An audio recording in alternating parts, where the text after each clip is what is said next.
Приветствую вас, друзья. Сегодня 8 июля 2025 года, 19 часов 12 минут по центральноевропейскому времени, 20 часов 12 минут по городу Джохару. Сегодня у нас очередной 139-й стрим на платформе открытого диалога информационно-аналитического центра Президиума правительства Чеченской Республики Ичкерия. ФСБ готовит волну террора на России, 1930-е повторяются, вопросительный знак. Так сегодня заглавил я наш сегодняшний стрим. Всем тем, кто находится во временно оккупированной Чеченской Республике Ичкерия, либо в России, пожалуйста, заботьтесь о вашей безопасности.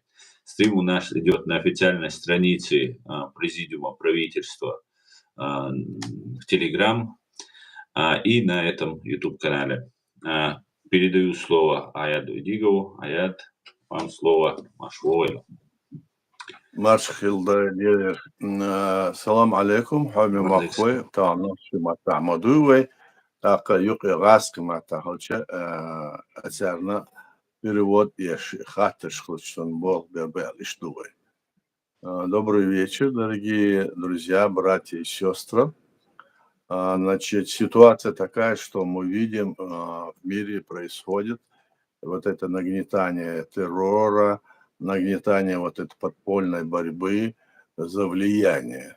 Мы видим, что делает Кремль, все больше и больше видим, что он изобличается. Даже теперь Азербайджан и Армения, и Турция как бы оказались на одной стороне. Что делает Россия в самой своей России, где они гоняют, как говорится, всех иностранцев, вернее, племенников, только лишь бы не русские были, то есть это у них официальная такая политика. Они их пытаются изобразить людьми второго сорта, как это было и в 30-е годы, как это было и раньше, в царские времена. Они все же ту политику начинают сегодня один к одному приводить, чтобы что было и в те прошлые года. То есть ничто не меняется в России, в ее внешней политике, ее внутренней политике, потому что, как и в предыдущих странах, которые назывались более как бы российскими, то есть Советский Союз, это как бы, значит, тоже Советский Союз, хотя это другая страна, Российская, царская Россия тоже другая страна, но на этой территории государства. Но они продолжают вот эту линию, продолжают.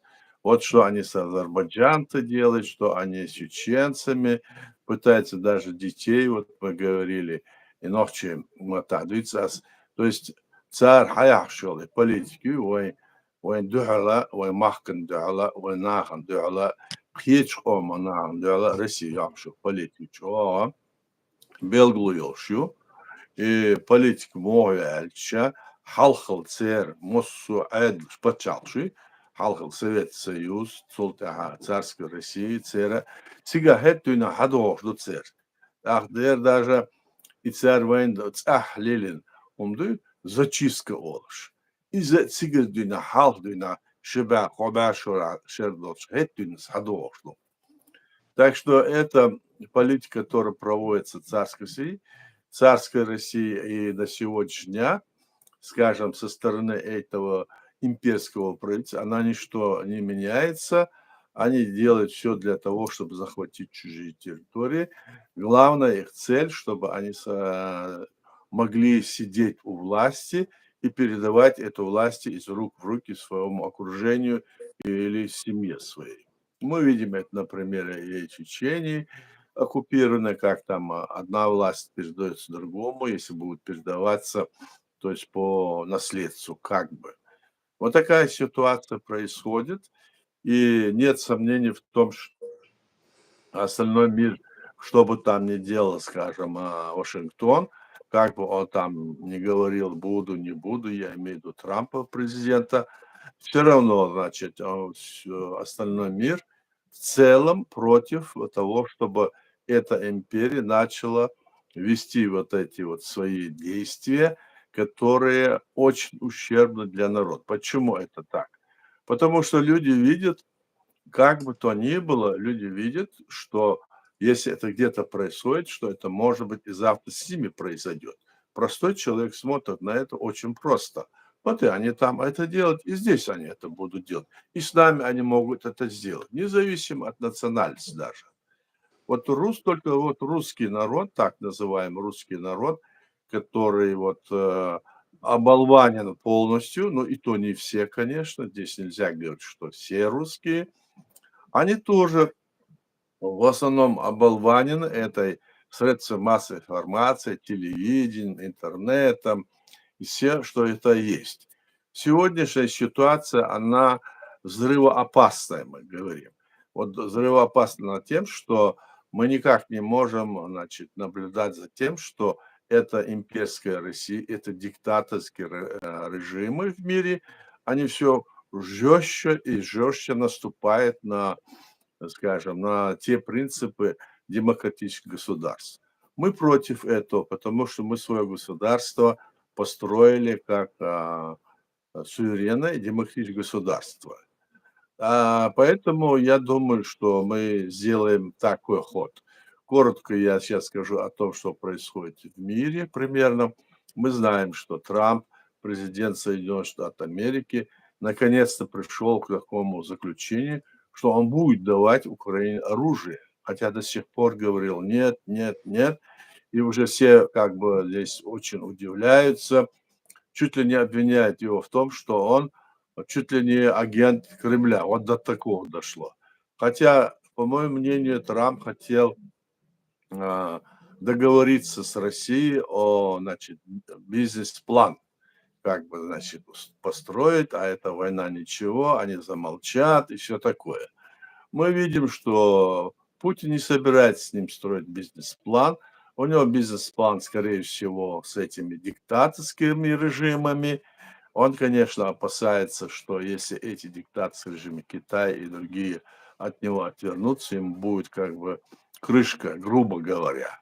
Но, несмотря на это, ситуация, как бы то ни было, Трамп сейчас заявил обратное, что он будет давать оружие и помогать Украине, потому что он оправдывает этим, там, значит, очень много людей убивает. Трамп говорит, что Путин не хочет мира, и поэтому я вынужден это буду делать. Он заявил это, как мне здесь передавали, в интервью или в переговорах с этим президентом, премьер-министром Израиля Нетаньяху. Вот такая ситуация сегодня мы видим. И, конечно, в этом ходу здесь и вопросы, которые я называл, там, Азербайджан, Грузия, Армения, Закавказье, и, естественно, здесь вокруг ближайшие вот эти вот все страны, так, Ближнего Востока. И что сейчас вот будет? Будет ли война в Азербайджане? Будет ли эта война распространяться на Армению или Грузию? Что там происходит? Мы видим, что там тяжелое положение с этой с точки зрения. Видим, что президент Азербайджана настроен очень по-боевому и не хочет уступать нисколько, скажем, Кремлю, который всех к ноге и к ноге. Тут же есть и разговор о том, но пока особенно не решено, и Казахстан, и другие вот эти вот страны, которые были членами СНГ, ОДКБ, они тоже делают попытки выйти из этого, скажем, пророссийского там союза, который он пытается использовать чисто, конечно, для своих имперских амбиций. Вот такая ситуация на данный момент. Аслан, давай тогда вопросы и ответы этим займем сейчас, потому что сегодня вот мы видим, в общем, вот такая ситуация, поговорим об этом.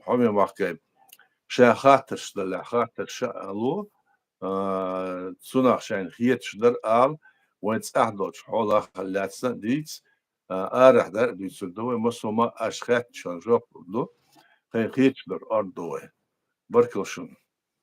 Баркалая, Дейре Сур, Сгаски Махтаол. Друзья, напоминаю вам, вы можете здесь писать комментарии, вопросы, и я их буду зачитывать, или Аят сам будет их зачитывать, он тоже их видит и будет вам отвечать. Постараемся задавать вопросы так, чтобы вы участники были, а не столько я был участником нашего сегодняшнего стрима. Поэтому, Да. пожалуйста, давайте задавайте ваши вопросы и так далее. Как обычно, Аят сразу же тролли, выделенные на наш стрим, первым делом зашли и начали здесь писать. Так,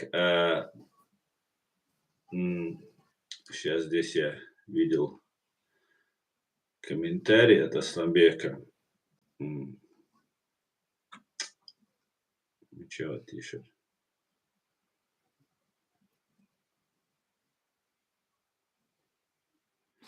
Ну, пока ты там смотришь, здесь есть вот такой вопрос.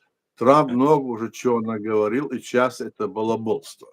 Да. Да, мы тоже считаем, что он много. Ты, Аслан, ты посмотри какие-то другие вопросы, да? А я пока на это отвечу. Договорились. Да, это так и есть. Так и есть. Но много, вот смотрите, сколько уже он, как бы президент, и 100 дней прошло, и так. Как не уговаривает весь мир, скажем, демократические европейские страны, он все время на своем стоит.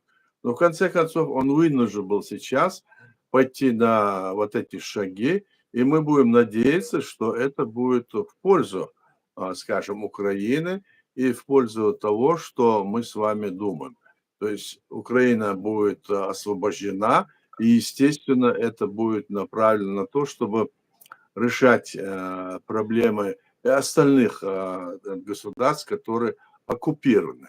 Но я хочу отметить другое, что когда некоторые политики Запада или даже наши близкие, знакомые, другие, или Украины, и другие, когда они говорят о том, что Россия напала, то они начинают всегда не с Чеченской республики, Ичкерия, которая оккупирована, не с нашего государства, которое потеряло столько вот, скажем, значит, людей, столько разрушения было, а начинает примерно с Грузии. Да, в Грузии, да.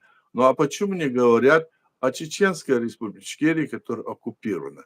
Поэтому мы на это делаем акцент, чтобы это как бы не ушло в бездну информационную, так, и чтобы не думали, оказывается, чеченская кровь – это не кровь, а водица, как говорится. Теперь мы вот эти вещи вот понимаем и, конечно, и призываем и Америку, и Трампа, чтобы эти вопросы они не упускали. Мы же создали свое государство строго в рамках международного права, то, что требует, допустим, устав ООН, это есть. Аслан? Баркал Аят. Спасибо.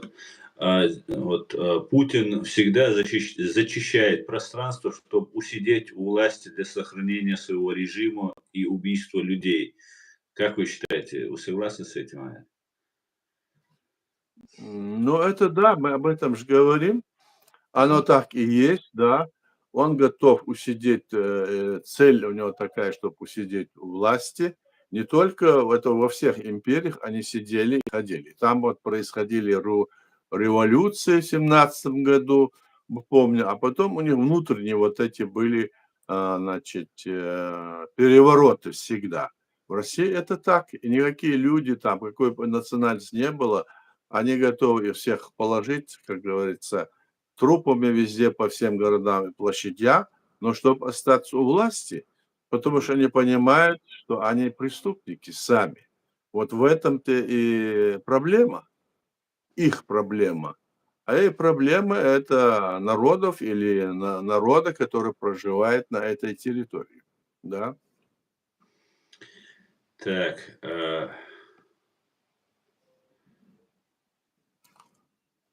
Вот здесь вопрос. Чири оккупированы кем? Угу. Если кто-то не знает, кем оккупирована Чеченская республика Ичкерия, это оккупация со стороны Российской Федерации России. Против Чеченской республики, начиная с 1991 года, Российская Федерация, Россия, Кремль организовал 5 агрессий, 5 раз на нашу республику нападал. в 4 агрессиях Российская Федерация была повержена, то ли политически, то ли военным путем, и выведены их войска, которые вторглись на территорию Чеченской Республики. А в 5-й агрессии, которая началась 17 июля 1999 года, значит, она вот сумела все же оккупировать, удалось оккупировать из-за уже слабого, скажем, материального ресурса нашего, из-за той пропаганды, которую Москва сумела остальному миру навязать, будто бы чеченский народ от бандиты, террористы. Посмотрите, что происходит. Сегодня они украинцев чего только на них не навешивают, какие только обвинения не ведут. Так вот, украинцы, скажем, тоже, они, как бы, они говорят, братья. Теперь братья у них стали такие, если их интересы. Также они делали и против нас. Террористы, бандиты, исламские фундаменталисты, что угодно. Да, среди нас могли быть такие люди, и есть такие, как и во всем. Но в целом народ проявил свою волю и в 90-м году провел свой референдум, общенациональный съезд чеченского народа, декларация, которая было сказано, что мы строим современное, суверенное демократическое правовое государство. Вот поэтому мы и так говорим. Именно Россия оккупировала нашу территорию, и сегодня там насажены и сидят их марионетки на территории Чеченской Республики Ичкерия, суверенного государства. Аслан? Баркал, Баркалай, Да. вот здесь вопрос такой, что вот якобы мы всех убили, и куда делись 500 тысяч русских в нашей стране? Синека задает вопрос. Но по поводу этого скажу одно. Никого мы не убивали, а наоборот этих людей, которые там были, значит, еще в те года, когда, значит, Советский Союз начал, вот эти волнения пошли, распада СССР и все такое в это время, со всех республик бывшего Советского Союза, особенно, значит, с кавказских там и среднеазиатских республик, русское население старалось выехать оттуда. Почему? Потому что значит, русские бомбили, убивали, несмотря по национальности, даже по своим, как говорится, били. Били и убивали.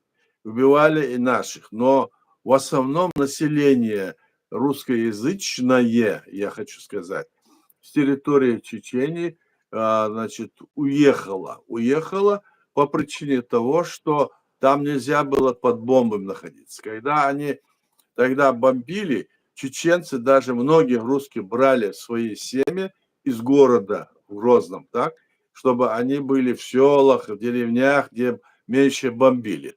Потом они, когда начали бомбить там, уже русские начали совсем стараться оттуда выезжать и уезжали. И остались одни их старые, ну, скажем, люди, те, которые уже не могли выехать, они бросали, уходили их, видимо, для того, чтобы сохранить свои там, значит, место жительства, дома, квартиры. И эти люди сейчас, вот эти, которые были, сейчас они находятся на территории Чеченской Республики Ичкерия, оккупированной. Вот как это было. И никаких 500 тысяч там не было.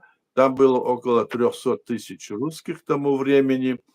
И мы, никакие, наша власть никак к ним не относилась, как будто это чужеродное, так сказать, тело. Нет, мы хотели, чтобы они оставались, но этого не делать, и Москва работала как работала. В смысле, человеконенавистскую политику проводила. Здесь ссылаются на русскую Анну Франк, девочку, которая, Анна Франк, голландская девочка, которая пережила все ужасы нацистского режима. Она, как еврейка, с мамой преследовалась и в конце концов была убита. И потом нашли ее дневники. И есть такие дневники Анны Франк. И вот русские, они, вот я наблюдал за всем, то, что они против нас сделали, создали такую Анну Франк свою. Это Полина Жеребцова такая есть. И, правда, она не сгнила где-то в чеченском концлагере, как это произошло с еврейской девочкой Анна Франк. Но она пишет такие вещи, которые вот сейчас вот этот тролль ссылается на эту Полину Жеребцову и нам рассказывает, что там какие ужасы мы, оказывается, творили. Я тоже ровесник приблизительно этой русской Анны Франк. И я ничего такого не замечал почему-то. Почему она все это видела? Вот такие вот вещи. Что вы скажете на то, что вот Россия сперва рассказывала о том, что вот этот пишет, что 500 тысяч русских куда-то делось, потом кто-то говорил 100 тысяч куда-то русских, мы их вырезали, убили, там, потом 10 тысяч, там цифры разные фигурируют. Ну, так получается, если... говори. Мгм. Да-да. Где массовые захоронения и свидетельства, фото, видео, неужели это так классно прятались тела, что так профессионально прятались тела, что ничего, никаких зацепок нет? Как так получилось, Аят? Но если говорить правду, ее только надо и говорить.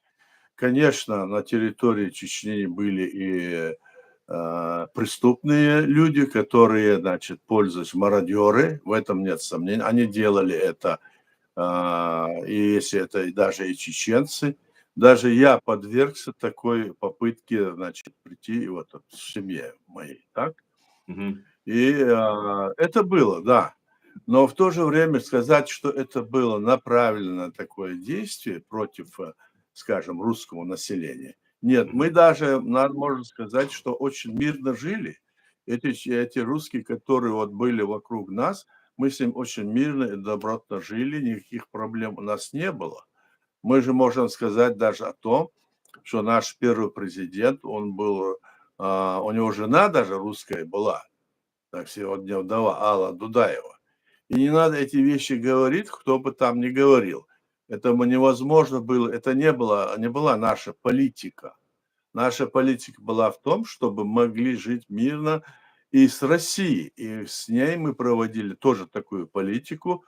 Однако Россия не хотела этого мирного существования, скажем, с нами, начиная с 91 года, почти до 2010 года практически, они вели против нас войну, но не прекращая. И везде и всюду, то, что я вам говорю, обвиняли нас в том, что мы якобы являемся и бандитами, и террористами. Они делали разные провокации. Вот посмотрите, что они делали в Грузии, посмотрите, что они делают сегодня в Украине, как они в 2014 году это делали, что они делают сейчас. Именно эта политика вот этого преступного политики, провокации проводила власть Кремля и против чеченского народа. Поэтому вот эти разговоры о том, что там кто-то говорил, или как ее там называют, Анна какая-то девочка, Анна вела Франк. дневники, Франк.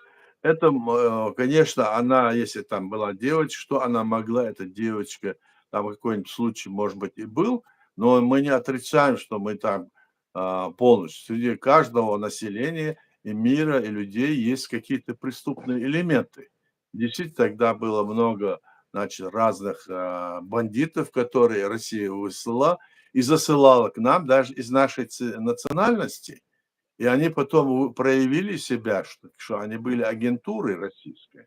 Вот что я могу сказать по этому вопросу. Совершенно верно. Более того, они своих агентов засылали. Мы неоднократно Да, слышали от разных представителей России, что они из да, тюрем да, да. брали, как сейчас Украину, брали Да, черноволосых, конечно, брюнетов конечно, да. и закидывали к нам туда. Освобождение всей Украины даст ли шанс на мир и распад РФ укрепит мир и принесет свободу народам, населяющим Россию? Как вы считаете, вот здесь пишет, я просто чуть-чуть вопрос Повтори, я передел. здесь попытался. Как ты сказал? Освобождение всей Украины даст шанс на мир и распад РФ, укрепит мир в целом и принесет свободу народам, населяющих РФ. Ну, я это чуть-чуть Ну, переделал вопрос. освобождение, да. Да, я понял. Значит, освобождение территории Украины и изгнание российских войск с территории, это будет означать поражение этой империи. Соответственно, в этом ключе должно быть решение и вопроса об освобождении всех территорий, которые захватила Российская империя. Я имею в виду Чеченской республики, Грузия, Молдова. Ну, какие только вот территории она не позахватывала, они должны быть все освобождены. Это принцип международного права, и она не имела этого права. Поэтому в этом направлении надо будет, конечно, потом здесь применять разные санкции, бороться за это и решать эту проблему. Вот об этом мы и говорим, да. И, может быть, даже в самой России, скорее всего, должен быть, это даст толчок к тому, чтобы система власти может быть изменена. Система власти, что я имею в виду? Потому что эта имперская власть уйдет, и может там создаться какая-то конфедерация государств, так?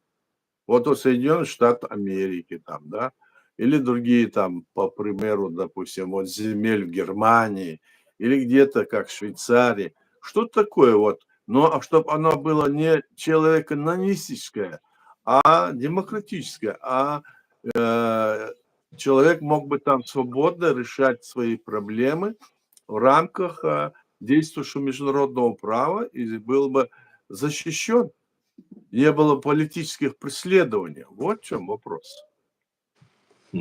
Спасибо, Аят. Хотел от себя задать вопрос, Аят тоже один, по поводу похищения детей, которые происходят в Украине. Именно поэтому по этой статье возбуждено уголовное дело против Путина в Международном уголовном суде в Гааге и других некоторых похитителей детей. И в связи с этим у меня вот есть такая вот цифра, везде она фигурирует, что более 250 тысяч погибших у наших граждан всех религий и национальностей наших граждан, и среди которых 42 тысячи детей. Это большой процент, это почти 20% по сравнению, вот 17% по сравнению вот с общим числом погибших наших граждан. Большой процент. В связи с этим вы наблюдали какие-нибудь факты похищения русскими наших детей, вывозом, сирот? Ну, детдомов у нас не было, но вот когда какой-нибудь населенный пункт зачистят, и раз какие дети пропадают. Вы что-нибудь из этого слышали? Знаете, значит, такие моменты были, но я не скажу, что это было как бы, значит, на виду. Если они заходили в каждое село, называлось зачистки, или город, они окружали, значит, любой там население, населенный пункт, и запускали этих своих ублюдков, которые там убивали, стреляли, захватывали, как бы уводили в плен и все такое, в том числе и детей. Куда они подевались, что мы не знаем. Вот мы знаем такой известный русский художник Захаров, а он на самом деле чеченец, мальчиком его забрали, еще во времена Ермолова. Он стал выдающимся художником, но он всегда писал Захаров и чеченцев.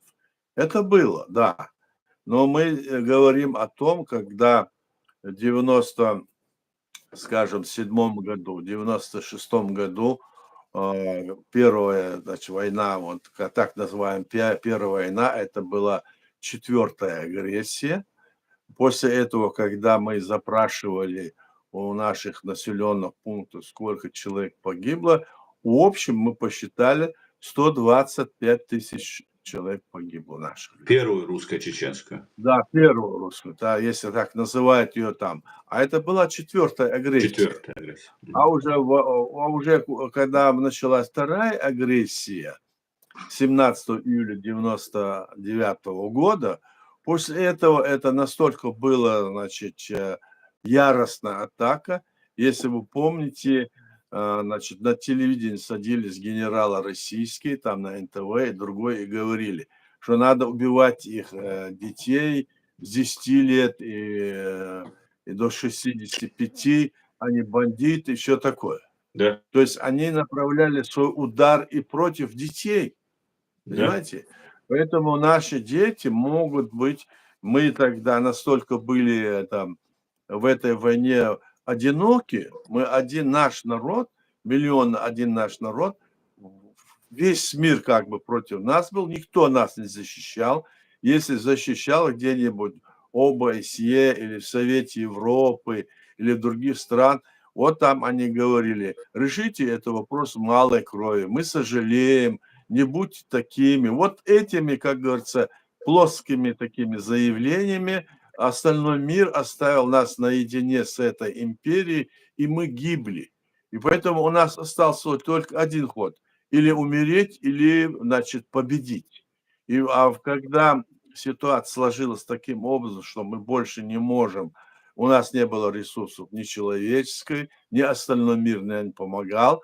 А если и помогал, вот западный мир там, значит, нам присылал разные помощь, которая я был свидетелем того, как я вот был вот в балтийских странах, и там были огромные ангары, заполненными разными, значит, товарами, разными одеждами, другие, которые направлялись и питанием, которые направлялись для нас. Но Россия это не позволяла через свою территорию провести и говорил: отдайте нам. А если им отдать, они это, конечно, забирали себе, чеченскому правительству и народу они ничего не давали. Вот такая ситуация была, Оксана. Мгм.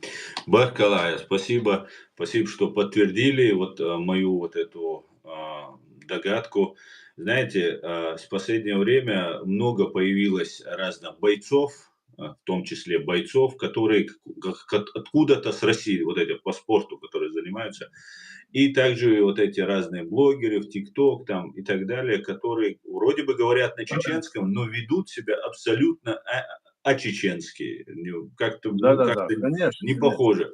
И когда вот сейчас идет расследование преступлений России, Путина против детей Украины, вот у меня вот возникла такая мысль, и, видимо, она верна. Как-то Джохар Дудаев сказал, есть один выход для России, чтобы спастись, но я его вам не скажу. Скажите, пожалуйста, вы были ближайшим соратником Джохара Дудаева. Если это не секрет сейчас, вы можете сказать, что он имел в виду?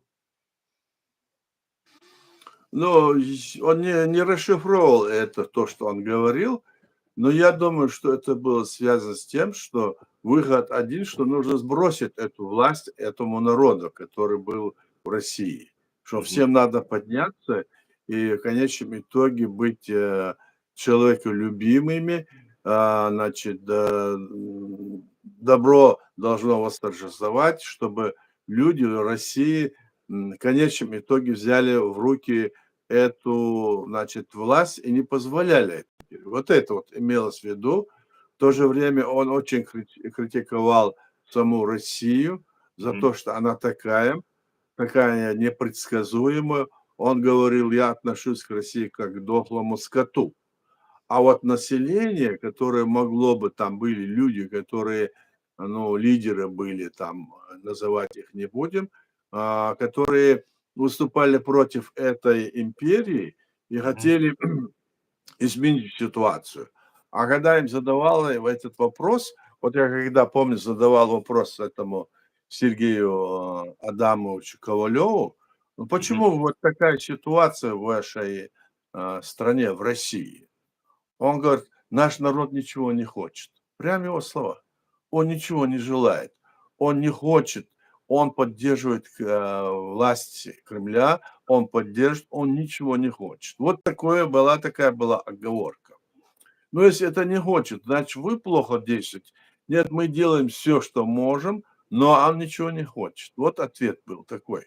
То есть это было такое, ну, пассивное такое отношение, и в конечном итоге они начинали действовать и, значит, направлять всю энергию на то, чтобы как бы, значит, помочь или сохранить себя даже в большей степени.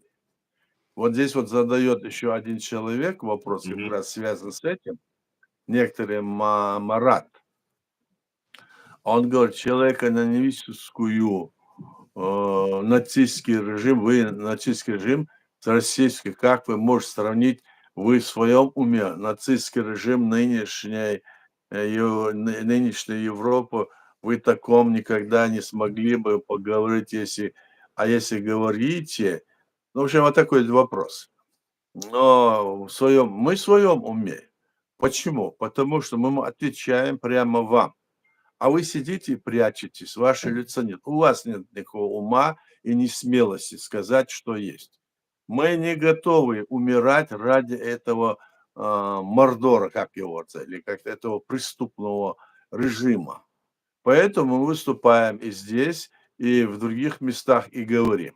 Мы находились и на фронте, и воевали против них.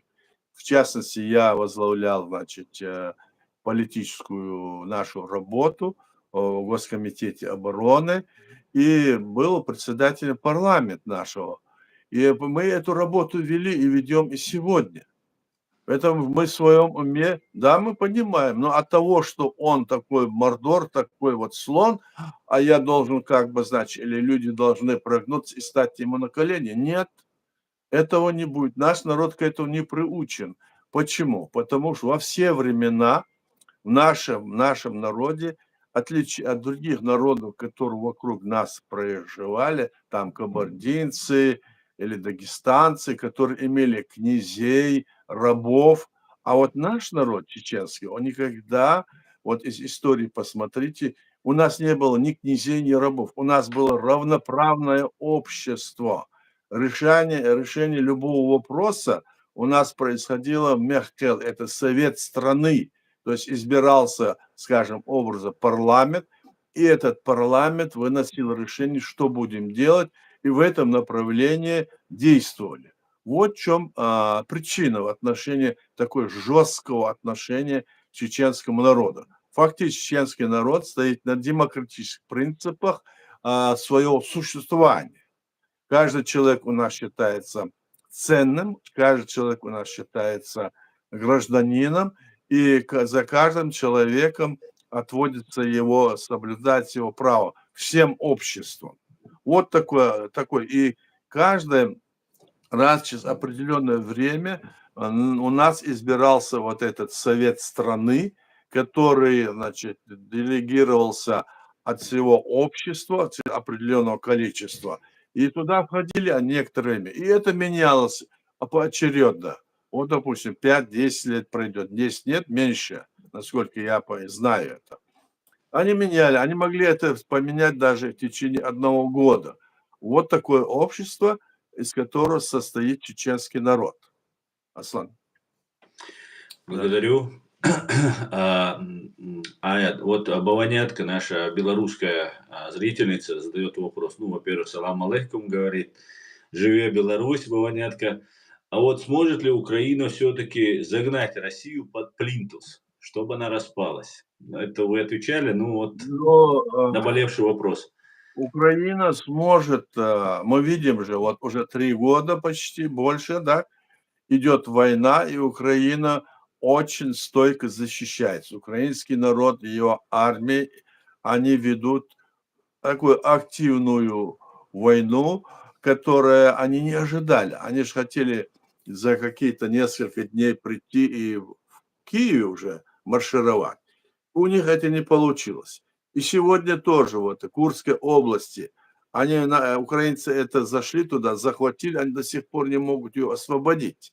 Вот они что-то освободили, а теперь украинцы назад у них отняли.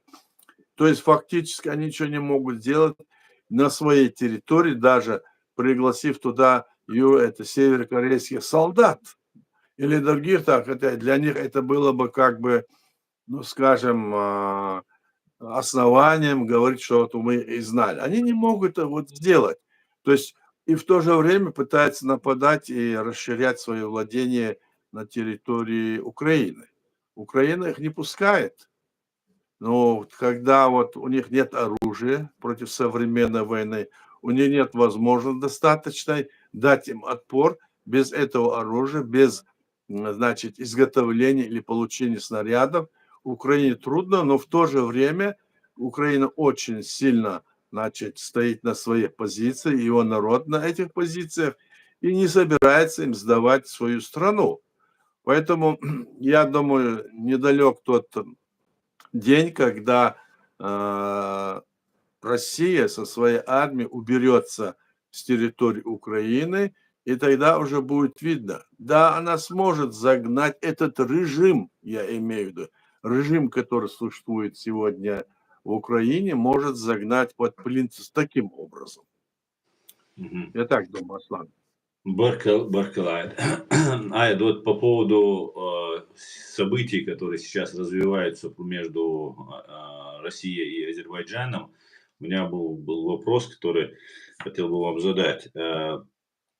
Над городом Джахаром, бывшим Грозным, попытались взорвать азербайджанский самолет, его подбили, люди погибли, он приземлился через Каспийское море в Казахстане. Да. Ну, люди погибли, 36 человек погибло, как нам всем известно. И удалось избежать всех жертв на этом самолете, слава богу. Но вот возникла такая ситуация. После этого как бы хотели представить нас, чеченцев, врагами там, азербайджанцев там, и так далее. И, слава богу, вот, люди выжили, и самолет упал не на территории России. Все поняли, что стреляли с противовоздушной обороны Министерства обороны России, которая есть только у военных России, у Кадырова их нет, вот этих всех. И это наталкивает на мысль в связи с сегодня развивающимися событиями, что нас хотят, нас, кавказцев, чеченцев, дагестанцев, ингушей, хотят противопоставить азербайджанцам. Как вы считаете, если такие противопоставления будут дальше иметь тенденцию, в этом случае получится ли, что вот чеченцы, кавказцы будут воевать против азербайджанцев, если какие-то боестолкновения произойдут? Вот, я понял. Вот посмотрите, Армения и Азербайджан воевали, так, между собой? Да. Ну, то, что произошло, всем известно. Сегодня они на одной стороне против России. Да. Грузия в той или иной степени, она, значит, как бы, значит, у нее такое положение двойственное. Я так свое мнение говорю. Она как бы и не с Западом, и в то же время как будто и не с Россией.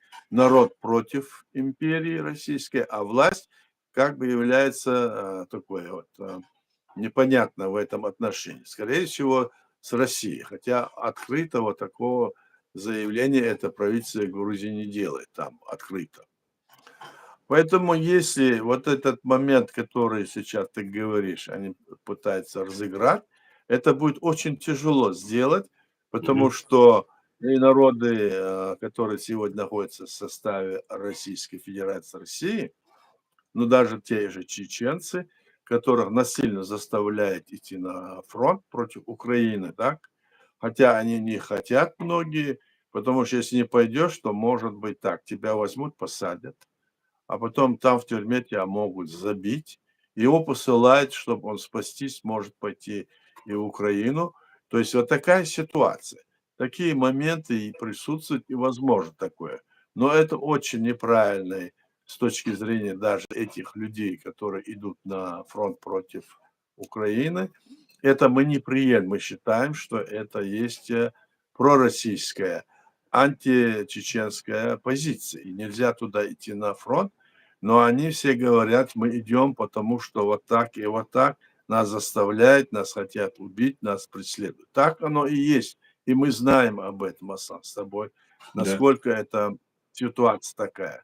Посмотрите, на территории Чечении сегодня стоит 100 с лишним миллиона, то есть 100-тысячная армия, более 100 тысяч в горах стоит. Они ее там держат, эту армию.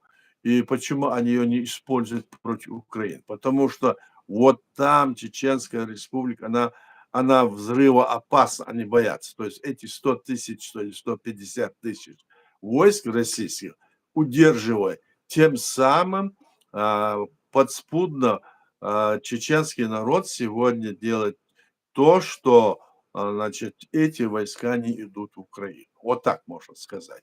Они ездят, берут этих людей с Северной Кореи или с Китая каких-то набирают, платят им все. А здесь вот они вынуждены вот так вот держать.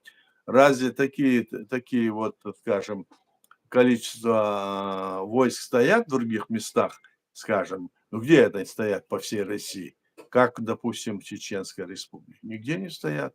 Ну, есть, наверное, где-то там по Ростовской, другой области, но именно в Чеченской Республике, если это не будет, там может ситуация измениться.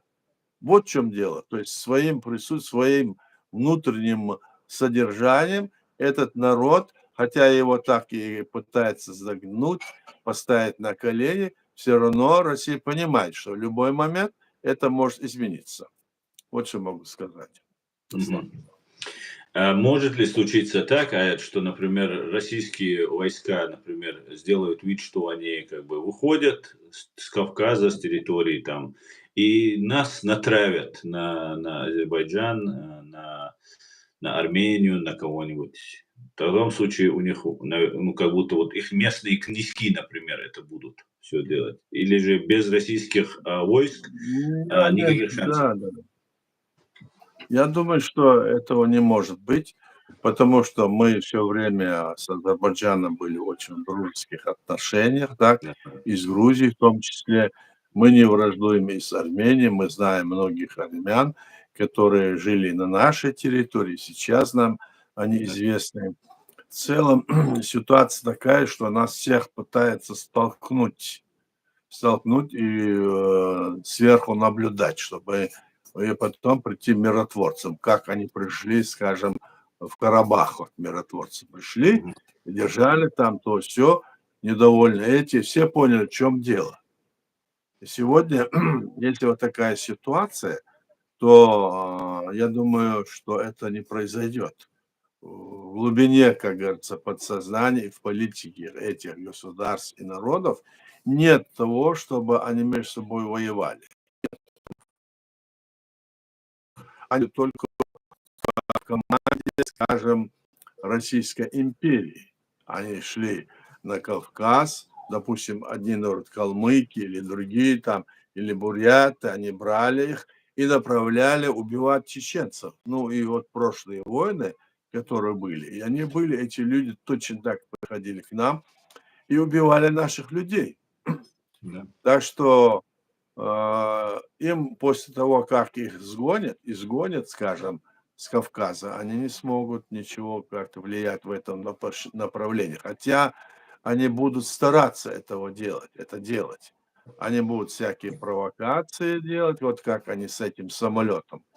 Почему они решили этот самолет подбить именно на территории Чеченской Республики, Ичкерия? Да потому что они хотели это направить на то, чтобы против общественного мнения в Азербайджане направить против всего чеченского народа.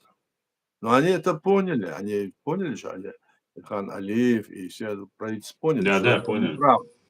Вот в этом-то. Даже есть какая-то вот голосовое видео где-то, говорится, не аудио, где вот они дают команду стрелять и сбить этот самолет. Вот, это ясно всем. Но вот пропаганда, это есть пропаганда, как говорится. Если, говорит, человека поставить под каплю, и вот он капля будет водой то же место бить, у него капля может убить его. А большое количество воды нет. Столько воды, сколько эта капля, в 10 раз больше воды нальет, он живой останется. Так и здесь. Они каждый день говорят о пропаганде и провокации. Вот ты мне сейчас рассказывал, как девочка писала вот все эти, да? Так это сочинение, которое, да, это российская агентура. Они только так и делают. Это русские. Это власть, она вот так посадила где-то эту девочку, и она придумывает какие-то дневники или еще что-нибудь.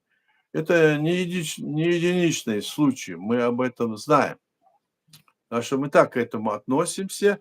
А если говорить о том, что почему русские уехали из Чеченской республики, Ичкерии, когда мы объявили? Да потому что они понимали, что они были на территории нашей республики, они были почему? По какому поводу они приехали к нам? Ну, скажем, 100 лет, 150 лет назад. Почему они начали управлять? Они были только в главенстве роли, там и всё такое. Они понимали, что они захватчики, что они, являются, Колонистами. оккупантами, да. И поэтому они быстро понимают свою роль, которую они выполняют по назначению своей империи прежних лет. А некоторые из них вот совершенно сдружились с нами, были друзьями, общались. В общем, нормально жили. Вот такое было. М, Так И что пропаганда была, Аят, если вы да, помните, да, да, как что да, вот да, чеченцы конечно. всех будут вырезать. Вот мы сидели в одном, например, районе, и нам рассказывали о том, что в другом районе там вырезают русских. Мы ходили смотреть, это у нас же в Черноречии было, мы ходили смотреть, узнать, кого там вырезали, и Да. ничего никто не знал. А по телевизору рассказывали, что вырезают. Мы Да, было удивлялись, такое. да, ты прав. Мы сидели и вот удивлялись, что они говорят. Но мы говорили: "Вот они врут". И думали: "Вот они врут, мы знаем". Как будто весь мир это знает. А для остального всего мира то, что они говорили, было как бы реальность. Да-да. А мы не могли эту реальность донести до остального мира. Вот как сегодня про Украину. Что они только не говорят. Хорошо, что остальной мир выступил против, этой войны, так? Грубо. А мы что могли сделать? Мы небольшая у нас территория, и в то же время мы являемся людьми вот такого уклада, вот такой системы управления. Не рабского, мы не рабы в этом плане. Вот что я хочу сказать. И Да, кто бы совершенно там не верно. хотел там высокомерно говорить, никакое высокомерие мы не воспринимаем. От кого бы оно ни шло. Никакое высокомерие наш народ и наши люди не воспринимают. Вот в чем-то вопрос. Какой? Вот такой вопрос, Аят. Иркин задает. Так называемые вот симулякры ДНР, ЛНР, среди сепаратистов были и местные украинцы, коренные. Почему они пошли против самой власти Украины? Почему они хотели отделиться и ждали помощи от России? Ты имеешь в виду, что в Украине, да, сами? Ну, вот эти, да, эти... Ну, это такие вот, как у нас там были, это прокоммунистические деятели. У них коммунистическая партия была до последнего времени. Она и даже в Раде или Верховном Совете участвовал, этот один деятель там. Так, он там заправлял все это. Вот мы и все такое. Вот мы должны сделать. Они выполняли заказ Кремля, эти люди, которые там Мгм. сидели. А если бы они не выполняли этот заказ, то они беспокоились о украинском народе. То есть они просто орусели все, те, о которых мы говорим, русское население. А ведь, мы это понимаем, в чём дело. Мы понимаем, и все люди понимают. Простые люди очень хорошо понимают, что это такое. Но обман идет, и пропаганда, вот как с этой девочкой, вот она вот это пишет. Что-то такое я читал тоже раньше. Но это просто, ложь, которая льется, как из рога, изобилия против, скажем, украинского народа.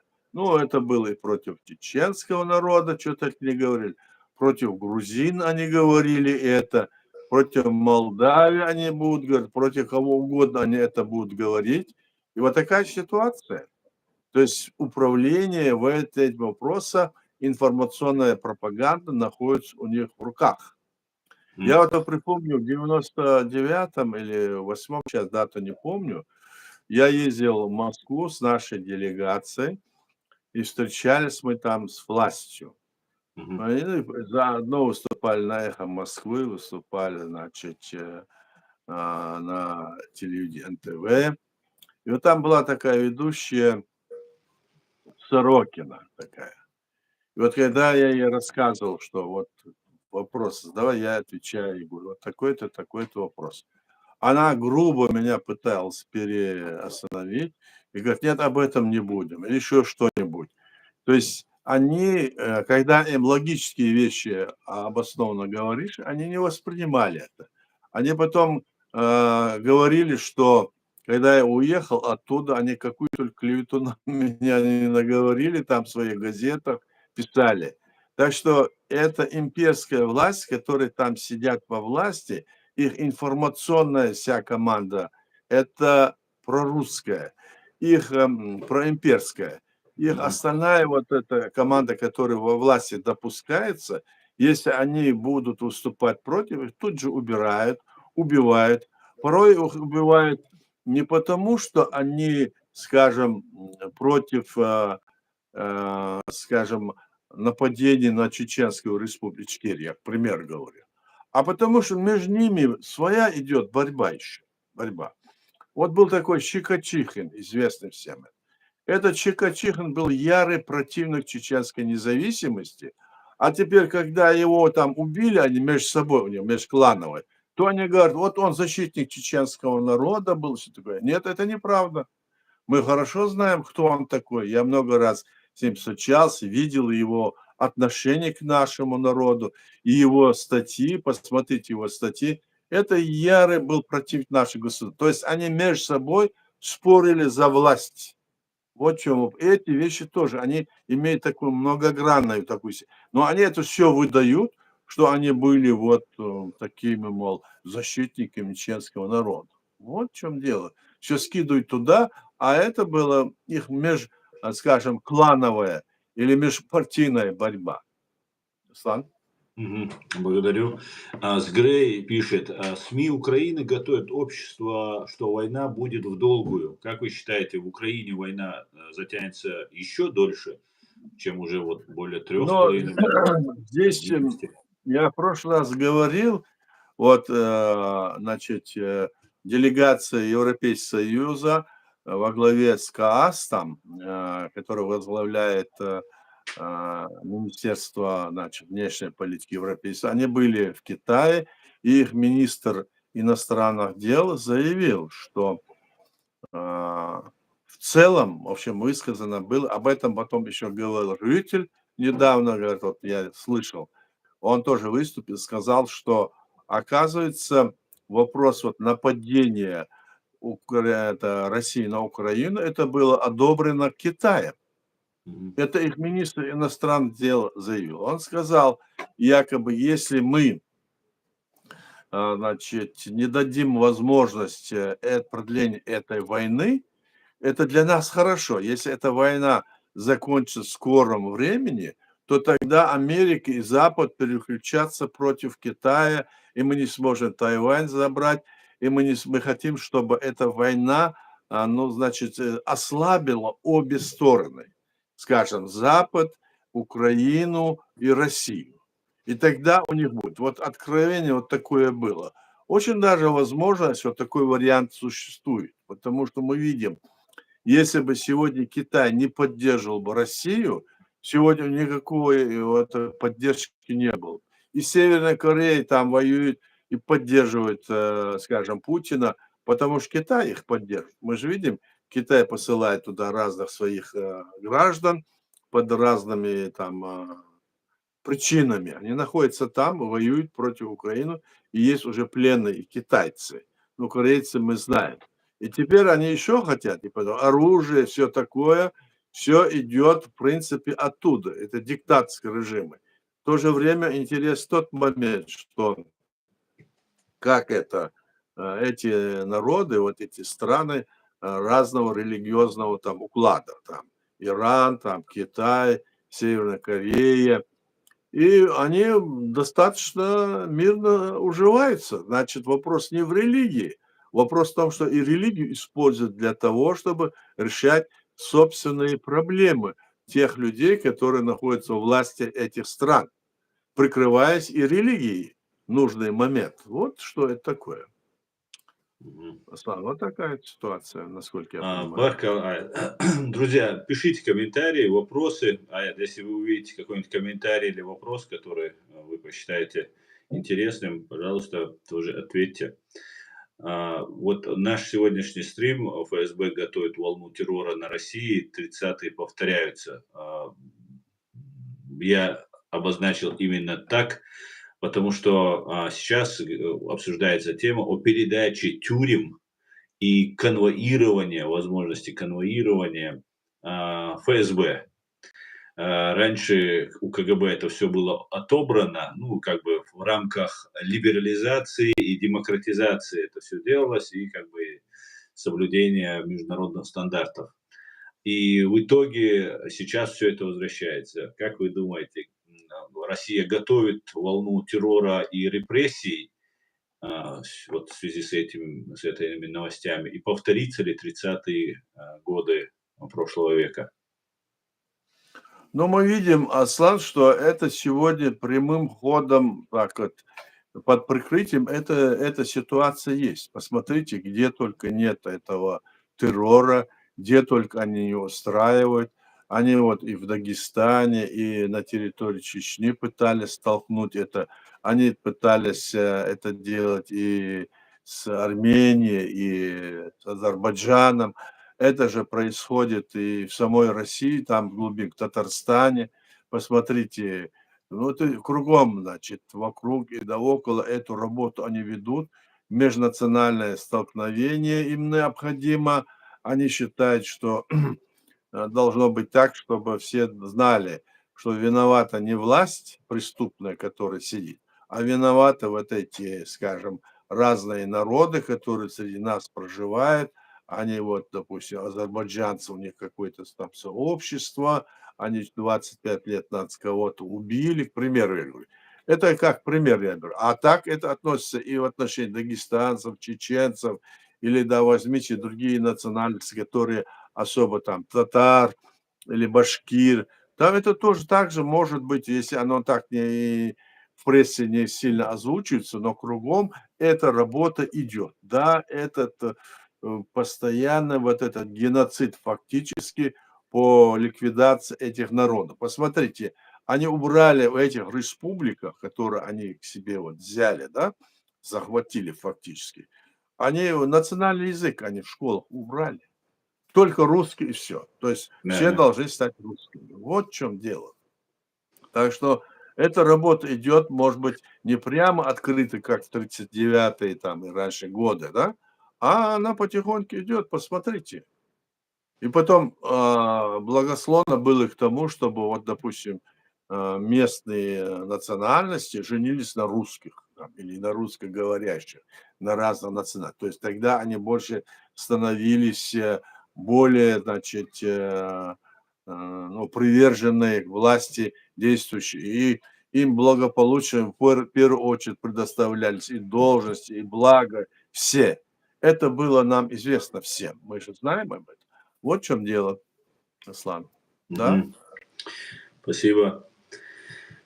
Вот здесь кто-то говорит, Аслан, вы у корыта Алиева и вынуждены говорить. Дорогой Иванов, мы не у корыта, ой, и не у вашего корыта. Мы никогда не были у корыта кого-то. У нас своего было достаточно нефти и других Ископаемых. ископаемых, Да. ископаемых достаточно было. И все, что у нас было, у нас добывали до 25 миллионов тонн нефти в республике.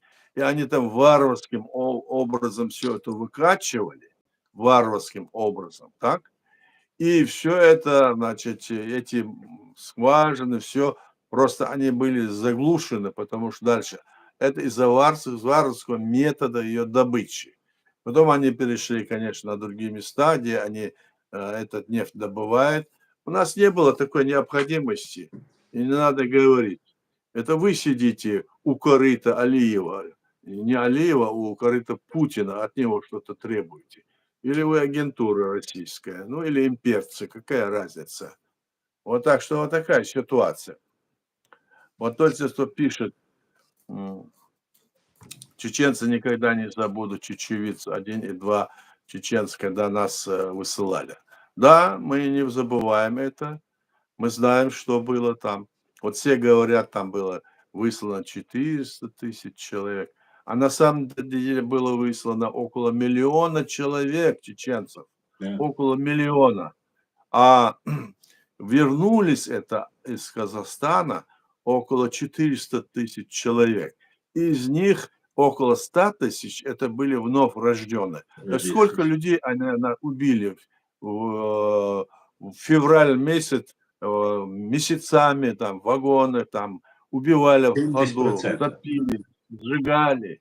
Что они только не делали с нами. А что эти вещи нам хорошо известны, кто эти задает такие вопросы, это, конечно, в защиту Кремля нынешнего. Посмотрите, обратитесь на себя, что там происходит. Так что здесь можно сказать дополнительно многое можно, но я не буду говорить. Хватит и этого. Баркал, Адересу. Вот здесь пишет один, что вы чешете? Чешете это вы. И в вашем высказывании это вы чесалка вся. Вам чесать нечего. Почему вы такие вот разговоры ведете? Вы поэтому такие невоспитанные, из корня вашем сидит вот это корень невоспитания и неумение воспитать вас в семье. Вот таким вас подписали, Николай Иванов. Знаете, это не относится к нашим людям. Наши люди, чеченцы, друг другу такие вещи никогда не скажут. Никогда. Это воспитание. Культура – это воспитание в семье в первую очередь.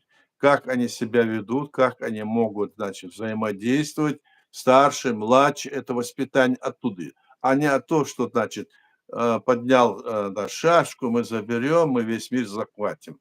Не несите сами пургу. Давай, Асан. Так, Машволь, КМС, Шавига, Машволь, Чумедведник. Всех, друзья, приветствую. Кто вновь вошел. Так,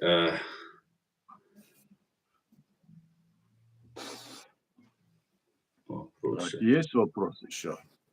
Пока не вижу.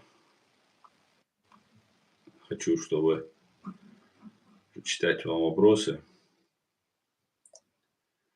Как вы считаете, вот Баланетка тут пишет, что сейчас проще, сейчас интернет, фотки, фотоаппарат в каждой руке, можно все рассказывать на весь мир онлайн, не будучи журналистом. А в Ичкерии что было? Только журналисты, которых пустили рашисты освещать.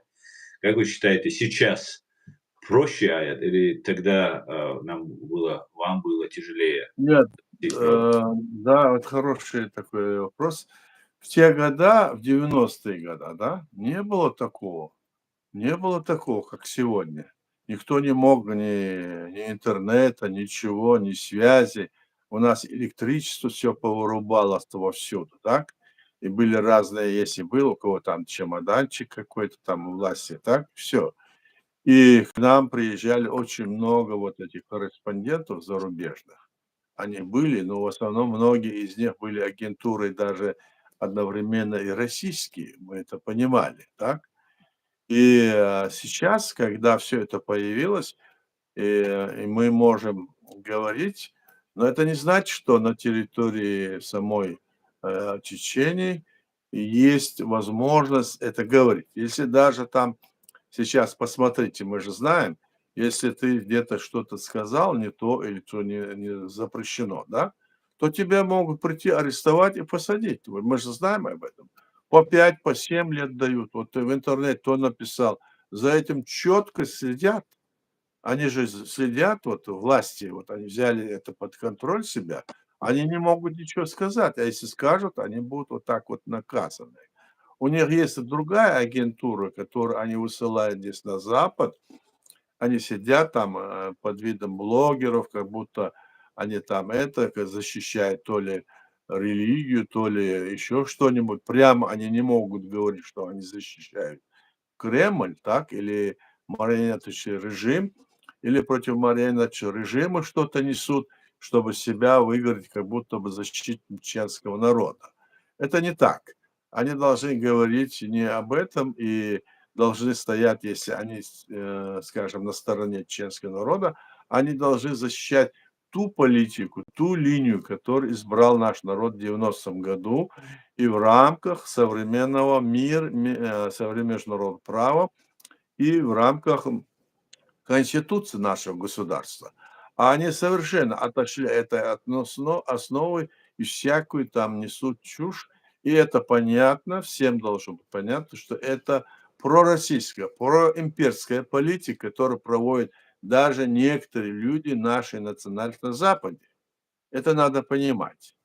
Их здесь достаточно много, их там, похоже, не то что похоже, их финансируют, вокруг них есть, обеспечивают их информационной работа есть, которая могла бы быть им полезна, чтобы решать те свои вопросы имперские. Они здесь находятся, и мы против них тоже вот говорим. Мы знаем их, мы об этом говорили не раз, и сейчас говорим.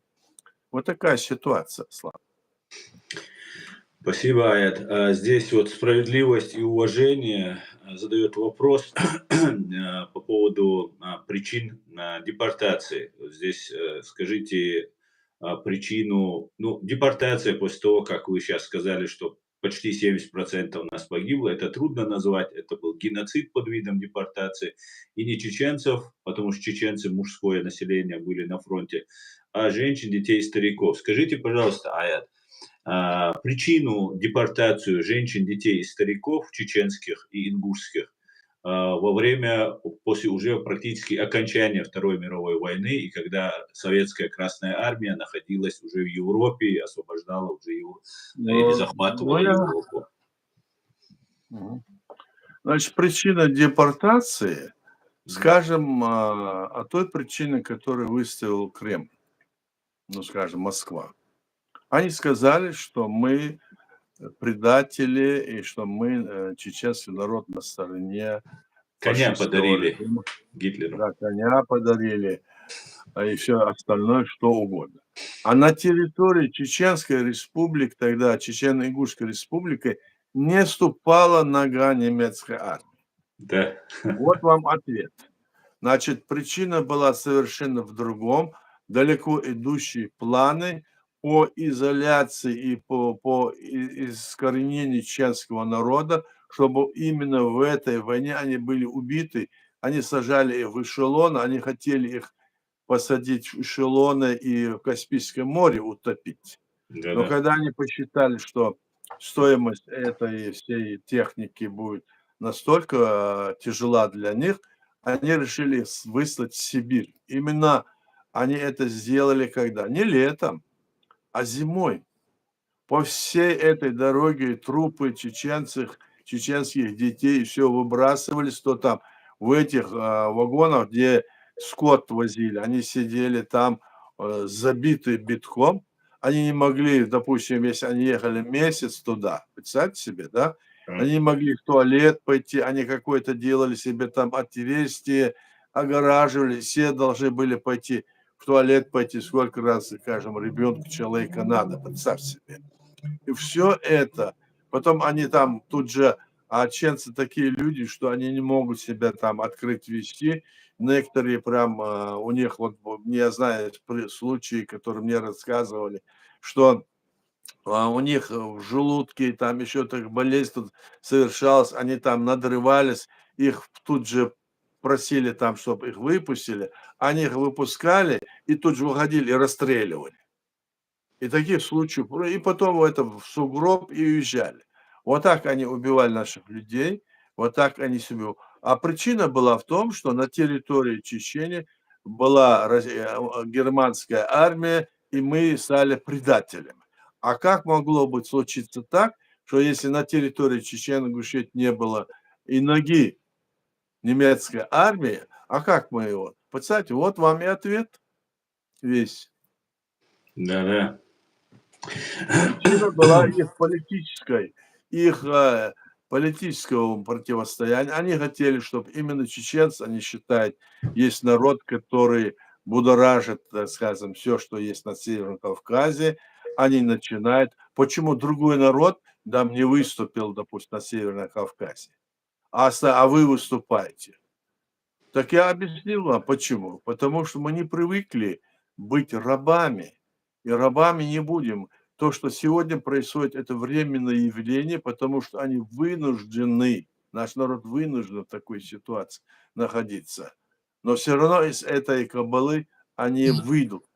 Поэтому наши люди везде и всюду, наши патриоты, наши люди борются и в Украине вместе с украинцем против этой России.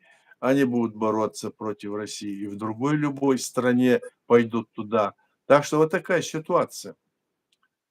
Так что причина в имперской цели по, значит, уничтожению чеченского народа.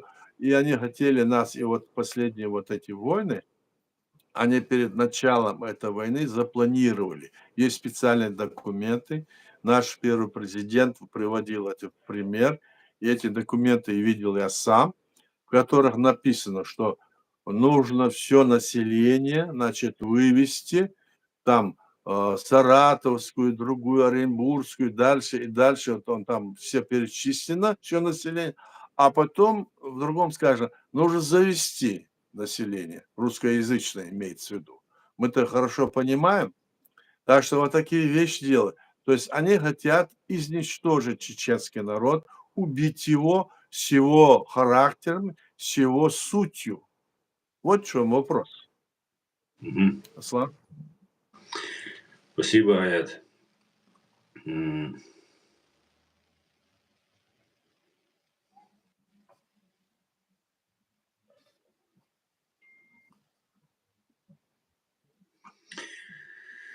Так, друзья, задавайте вопросы.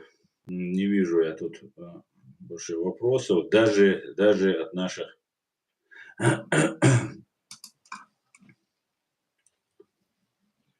Нету вопросов, да?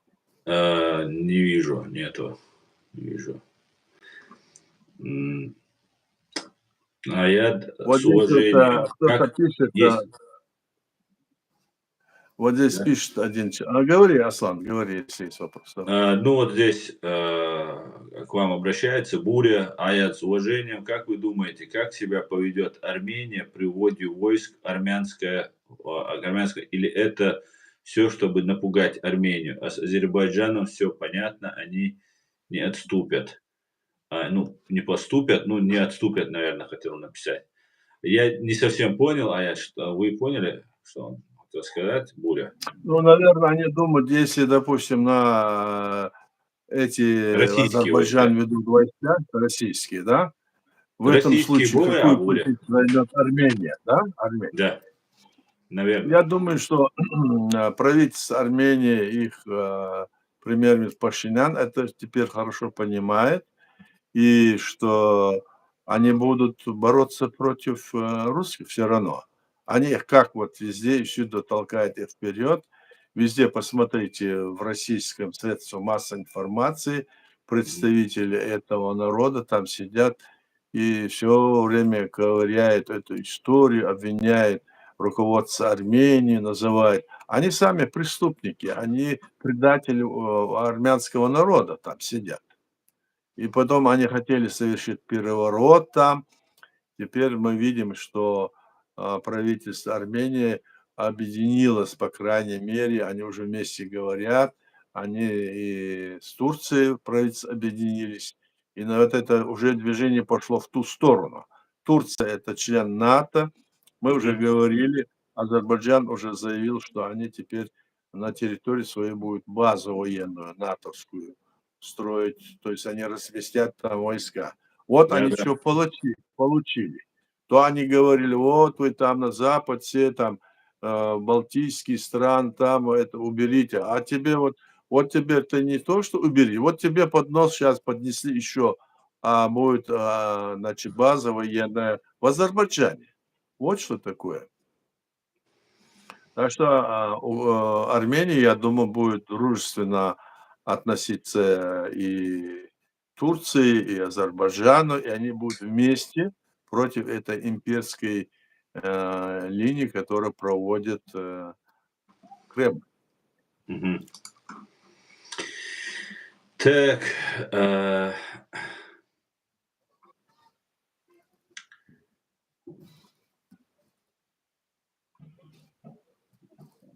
нет больше вопросов.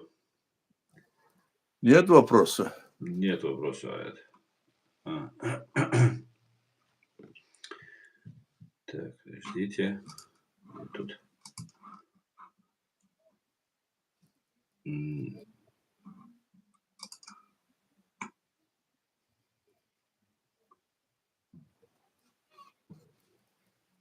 М.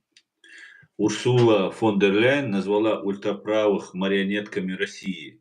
Мы никогда не позволим экстремистам переписать историю, заявила Урсула фон дер Ляйен, защищая свое президентство от вотума недоверия. Как вы считаете, Аят, вы согласны с тем, что вот она говорит? И, в принципе, об этом мы давно предупреждали. Дудаев, вы, ваше правительство. Мгм. Вы знаете, здесь мы же говорили, что вот демократическая позиция и демократия – это не самая лучшая система власти. Но лучше ее нету. Это Черчилль сказал в свое время, так? Да-да. И вот в этой системе власти, где мы находимся, главное здесь что? Что власть здесь избирает народ. То есть политическая зрелость этого населения и как раз является тот момент, который может дать возможность избрать тех людей во власть, которые будут в пользу народа говорить, так? Мгм. И поэтому я хочу сказать, что в отношении нашего народа эти страны в свое время очень себя вели пассивно и очень для нас, значит, непонятно. Я вот много раз бывал вот многих вот международных организаций тогда, и везде всюду они принимали какие-то скользкие такие резолюции, в которых Россия Мгм. была права. То есть они говорили: "Вот вы не правы", там писали: "Вот это мы предлагаем, это, не делайте. Это, значит, Чеченская Республика есть часть России". Вот говоря именно это, что Чеченская Республика есть часть России, они нас, значит, сдавали Кремлю. Да. Вот чё, понимаете? В то же время, так что для них, Россия важнее или международное право, на котором они, значит, ориентируют себя? Деньги Значит, международное важнее. право, те уставы, значит, ОБСЕ, Совет Европы. Кстати, в 97 году, когда прошли выборы, очередные выборы власти у нас, наблюдателем за это была миссия ОБСЕ. И была принята, значит, бумага, скажем, специальное постановление, решение, в котором миссия сказала, что выборы прошли нормально со всеми там то-то, то-то, то-то, то и то. То есть они фактически признали, что выборы очередные в 97 году после победы чеченского народа российской армии были, значит, проведены, и они были в рамках тех правил, которые полагаются в рамках современного международного права. Понимаешь? А Мгм. раз это так, а потом поведение, когда Россия на них давит, они начинают вот так вот. Россия сегодня, видишь, давит на кого? И на Америку давит, на весь остальной мир давит, потому что сзади них стоят и другие вот эти страны, да, и в то же время у них атомная дубинка. Мы вот в такой ситуации находимся, и мы должны понимать, не быть наивным. Вот в чем дело, мы должны понимать. Как этот вопрос решить, сегодня никто как будто бы и не знает. Что делать, не знает, так? Но ясно одно, что оккупанта надо изгонять со своей территории. А уж дальше это население, именно население этой страны, как бы России, да, оно должно этот вопрос решать, увидя ситуацию. Что будет и как вот с внешней стороны на это влиять, мир над этим сейчас задумывается. Хотя 94-й, 5-й годы, когда мы бывали за границей, они нам говорили, что вот Россия скоро станет демократической страной, и все урегулируется, и у вас, мол, у вас, у чеченского народа тоже будет все нормально. Не переживайте. Кстати, мне это говорили не один, не раз. И в Европе, и в Америке тоже об этом вот всё напоминали. Но я говорил тогда им: "Какое вы что говорите, там никакой демократии не будет". Вот так случилось, к сожалению, я оказался прав, а они надеялись, что там будет демократия. Может быть, они и не надеялись, а у них была мысль: вот вас можно задавить, а мы там пока, значит, какие-то там экономические выгоды себе вытащим отсюда. Я думаю, что, может быть, и в этом была ситуация, может быть. Мгм. Знаешь? Спасибо, спасибо, Аят. А, так, Да-да. нету пока комментариев.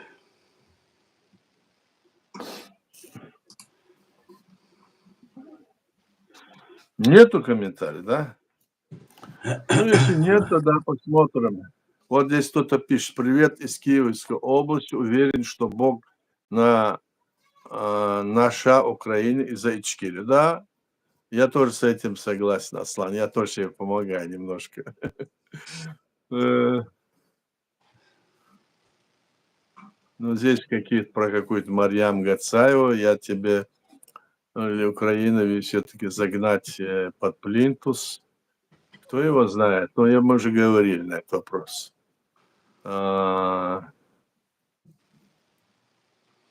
Вот вопрос.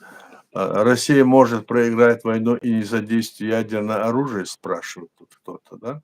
Мгм. Я пропустил хороший Конечно, вопрос. Россия может, да, конечно, Россия может проиграть войну и не задействовать ядерное оружие. Потому что если они задействуют ядерное оружие, это руководству этой страны, будь его командой, как говорится, каюк. Они сами себя уничтожат, а на это они не пойдут.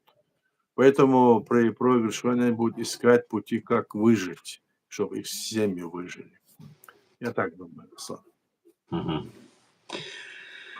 Спасибо, спасибо, Аят.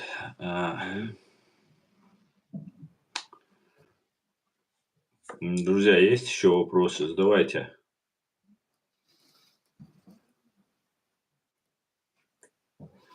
Сейчас тоже Запад получает выгоду от России. Как вы думаете, Запад опять может не дать распасться России? Нет, вообще-то везде мы знаем, что вот эти все войны, вот это противостояние, это от чего? Это от того, что каждая страна хочет экономически за счет этой войны и за счет вот этих вот отношений, значит, увеличить свое существование, чтобы у них было много земли, много продуктов, товара, и чтобы они управляли. Вот поэтому это, конечно, сейчас говорить, что она не желает, да, некоторые виды, скажем, политической деятельности, военной особенно, да, вот в России. Эти генералы и другие, они так разбогатели, что вы видели, они сами передают, где-то в подвалах он находит по 3 тонны там долларов, евро, в других местах находят золото. То есть они на этом наживаются. Вот они Конечно. людей берут, берут, вот говорят, да, ну, наверное, это я в это верю. Вот говорят, вот вам 2 миллиона или 3 миллиона каждый, давайте. Мгм. Они берут, на кого-то там на мертвые души записывают, так?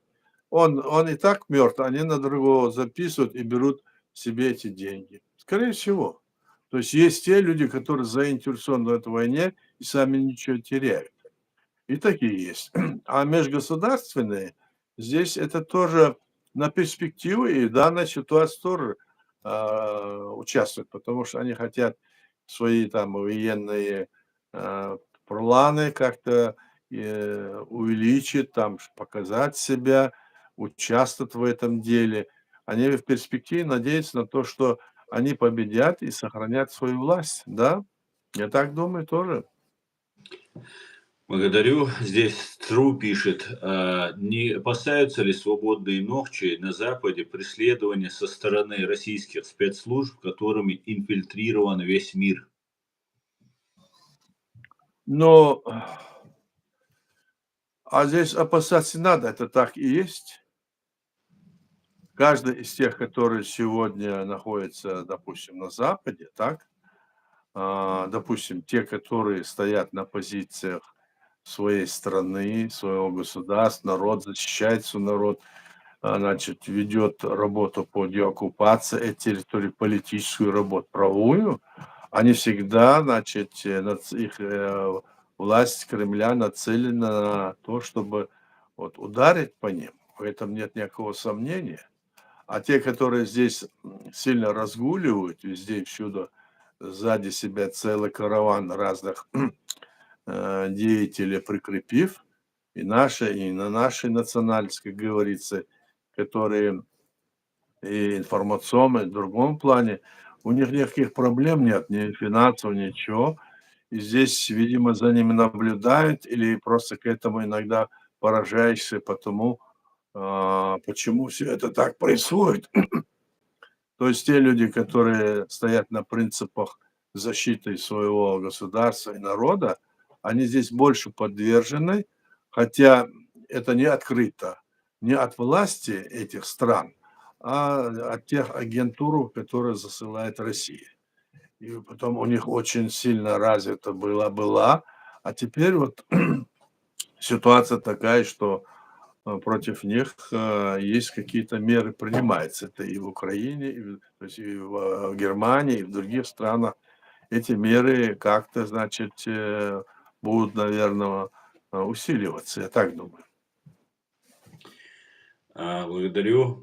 Как мы сможем, Буря адаптирую твой вопрос, как мы сможем работников ФСБ, потому что устранить это можно еще посчитать, там, убить их.